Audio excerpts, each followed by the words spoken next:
Yeah, fight fan. And even with all that time, there's no way I could do everything, right?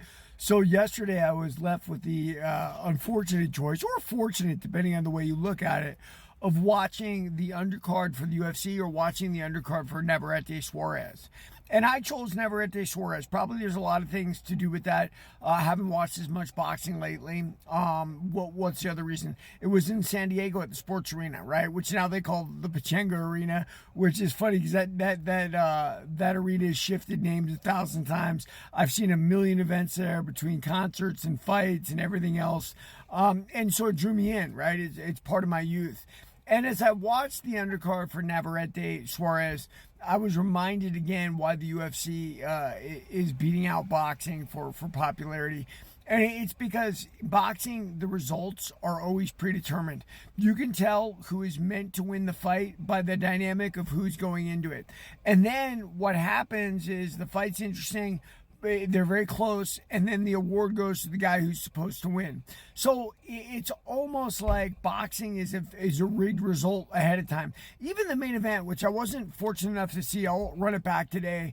Apparently, I guess Suarez cut Navarrete when Navarrete was ahead on the cards with a punch, and the referee incorrectly ruled it a headbutt. And Navarrete defended his title when he actually probably would have lost it if the doctor was going to stop the fight. And that's the thing about boxing, man. Like, it's its own worst enemy, and I don't know a way that you can get around that. They're talking rematch, which is very good and well, but that doesn't make up for what happened during the fight. And, Navarrete's probably making weight, the Barincic fight before it that he lost. Boxing is just very predictable in the way it lays out, right?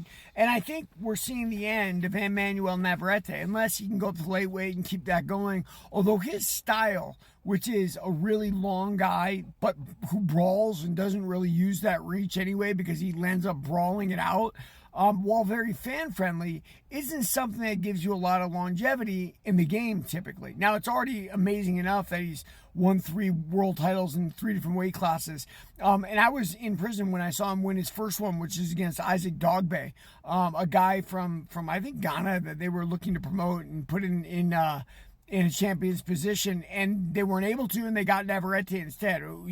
Go figure, a young, tough brawler from the heart of Mexico, which is what happens over and over again in boxing, right? Like, Navarrete wasn't supposed to be there. That was supposed to be Isaac Dogbe's chance, but Dogbe couldn't beat a guy like Navarrete who is that big and that lanky. But, boxing is just a bunch of predictability. It comes down to the business model, the way the promoters own each fighter, their interest in them winning, going all the way down to the commissions and the sanctioning bodies and the referees and the judges, and it's sick, and I don't know that it can heal itself, which is why Dana White trying is not something that I think is terrible. Do I think Dana White can fix it? I don't know. Nobody else has.